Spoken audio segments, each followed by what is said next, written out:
How to fix Captcha error in Chrome. Hello everyone, welcome to this channel. I'm Emily and I'm here to help you out today. So without any delay, let's get started. So first of all, make sure that you have the stable Wi-Fi connection on your device, and if not your Wi-Fi connection, you can switch to a cellular data as well.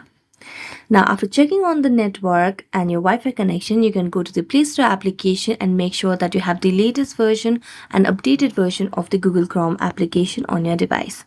So just go and check, and as you can see, there is no option of update, which means that the Google Chrome application is latest and up to date on my device.